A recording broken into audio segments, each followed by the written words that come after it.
Hey yo, it's Gluke. Welcome back. Today, I'm going to be showing you my workflow for how I approach remixes. Let's go.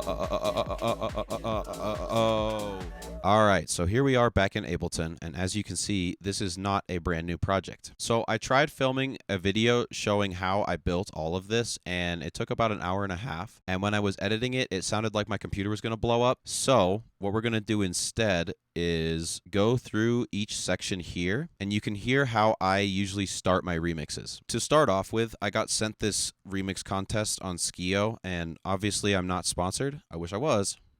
But the song that they're giving the stems for is Powerful, which was a very good song from what I remember. And there's some interesting stuff when it comes to remixing this song that I thought would make for a good video to show some tips and tricks on how you can approach this yourself. Also, too, I did check the rules, and there is really nothing that says anything about making a video about how I'm going to do this. I think we're good to go. To start off with, if I have stems, the easiest way to get stems into Ableton is if you have multiple stems like this, which is what I downloaded off the website. If you select all of them and click and drag, normally they will populate just on one track back to back. But if you hold down Command and then drop, they'll all be on their own tracks. For simplicity's sake, I'm going to make these all green. Now, the next thing that I'll do with stems is I'll pull them back just a little bit and also make sure that warp is off. And the reason for that is because you want to essentially recreate the original song with all of the stems, and if they exported it properly, then everything should line up perfect and be the same length of time. So now when I push them all back, look at that,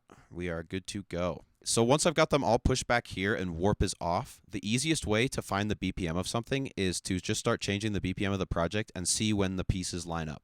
So if I start to bring this down, it looks like we are at about 130. And you can tell because all of the major movements within the song are going to fit well within the grid if you've got it synced up to the right beat. Now that everything is synced up to the grid, we can go ahead, select all of them, and then click warp again. And now if we start changing the BPM or doing a bunch of other stuff, they're going to just stay put and everything will be on time. That is usually how I set up my stems for a remix or if I'm working with someone. But since I've already started this project, we don't need that. Another interesting thing about this song is that it says that it was made to be flipped across all genres, but then they wrote it in 6/8. That's pretty diabolical, I can't lie. But what we can do instead of freaking out about the 6/8 time signature is split this 6 into 2 sets of 3. And now we just have 2 triplets that we can go back and forth, and we're back to a bass 2 rhythm. So if I listen to the song at its original tempo and I count along, you'll be able to hear that there's 2 sets of triplets that we just keep going back and forth between. And that's how we can start to get around this more exotic time signature and write pure EDM, bro. If I count along with it, this is what it sounds like. Triplet, triplet, triplet, triplet. And so a lot of music will have different rhythms going on. So in the case of this one, we can really count on this vocal having a triplet flow, and we can write the rest of the song just in 4/4 or 2/2 or whatever you want. So that's what I did. Let's go ahead and listen to what I have so far. We'll listen to about right here.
Okay, so that's pretty much what I have so far. Usually when I'm starting remixes, I'll just try to get like the main ideas out that I want, and then I'll go back in and start to refine everything. So the first thing I focused on was rewriting the rhythms so that we were back onto a bass 4 rhythm. I took this break beat here, which is essentially the beat in the whole song,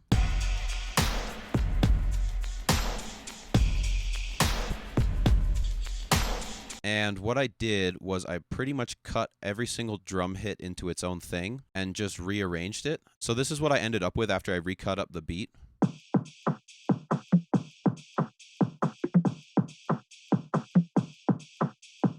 So then once I got that rhythm, I compared it against the vocal rhythm to make sure that everything would sit well.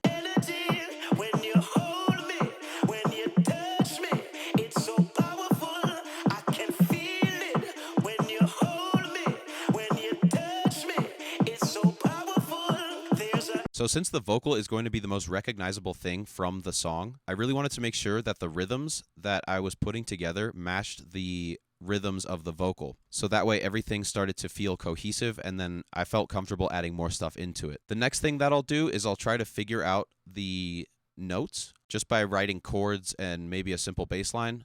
So here is what I started off with. I did a really simple bass line just to find where the root notes are and the main movements that I want to have in the song. And then I took these notes and then I put them on a pad and added the other notes in the chords to them, so that way we have a better idea of which notes are going to work well in this song. So this is just the bass line.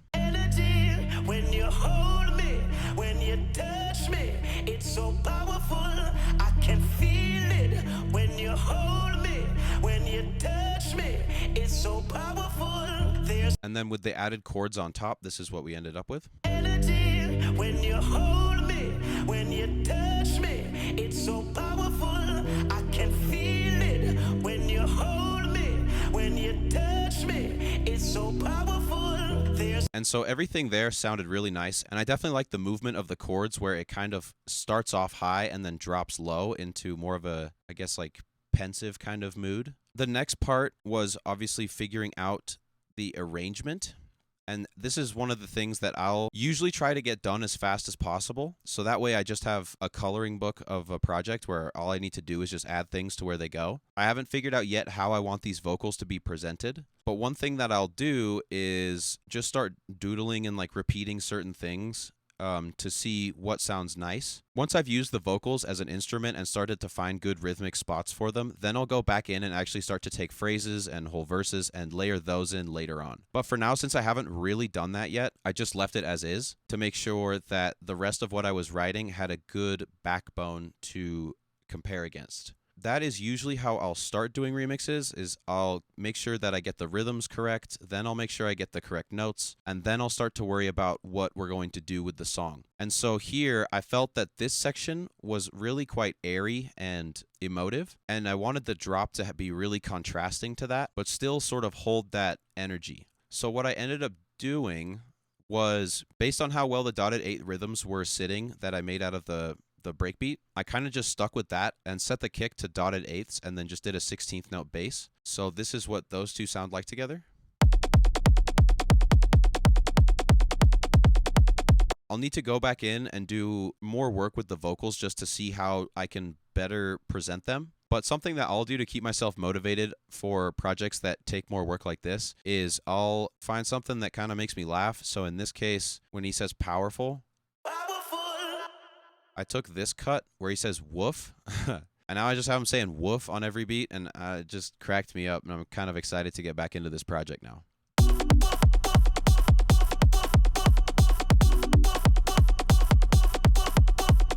To break down some more of what's going on here in the drop, I also took the chords that I had written, and I literally didn't change them. I just copied the MIDI clips over. And so I took this last chord and put it here at the end of this phrase. I took the chord that we rest on, which isn't the first chord, and I took this one and put it here, just so that we can have sort of a call, and then I can figure out what I want to do for a response later on. Since I already did all of the, I guess, harmonic analysis, and we made sure that these chords were in key, I can pretty much just plop them anywhere I want. It'll sound in key, and I can treat these like bigger building blocks, so that way I'm not just starting from scratch every time. And then for the sound design on this noise here, I definitely wanted like a 16th note thing. So this is our volume automation, and I put this on all 3 of the oscillators. And then I took this oscillator and I put it on our coarse knob and set the automation really high.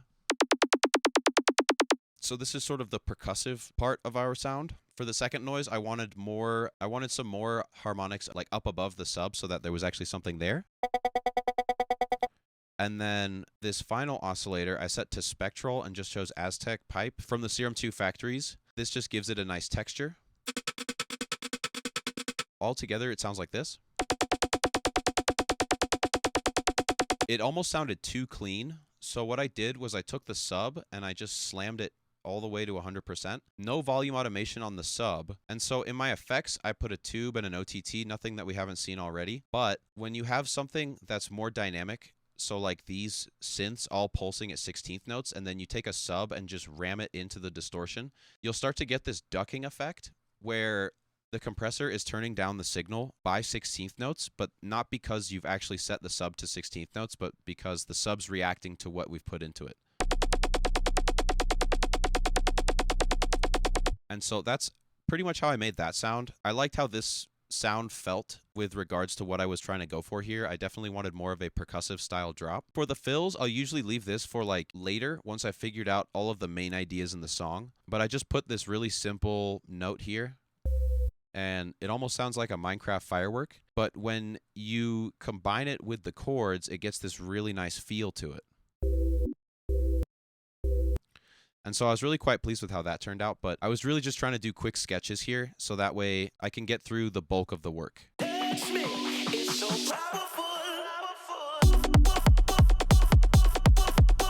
And so for the first half of this drop, I just wanted really, really high energy so that when the second half comes in, I can begin to slow it down and prep us for more of a bridge or maybe a build or something. All I did different on the second half was add the drums back in, but they were halftime now.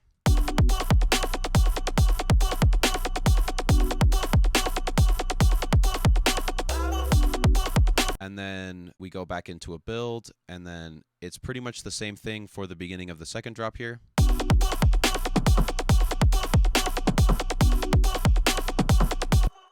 But the last major change that we have is coming out of this second drop here into the second half of it. I changed the meter again to sort of match what we had going on with the breaks here at the beginning. And so this is what that sounds like.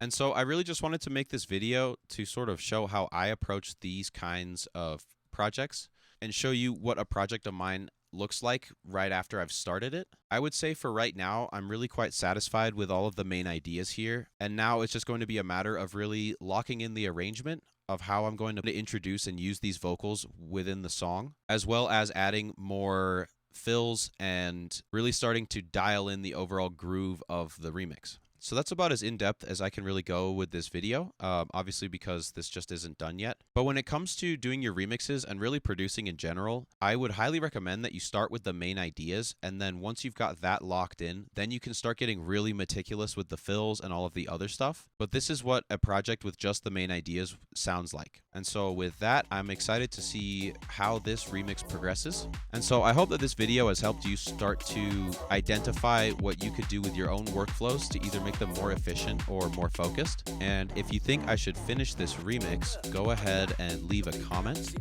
But with that, be sure to like and subscribe. Be sure to hit the bell so you know when I post new videos, and we'll see you in the next one.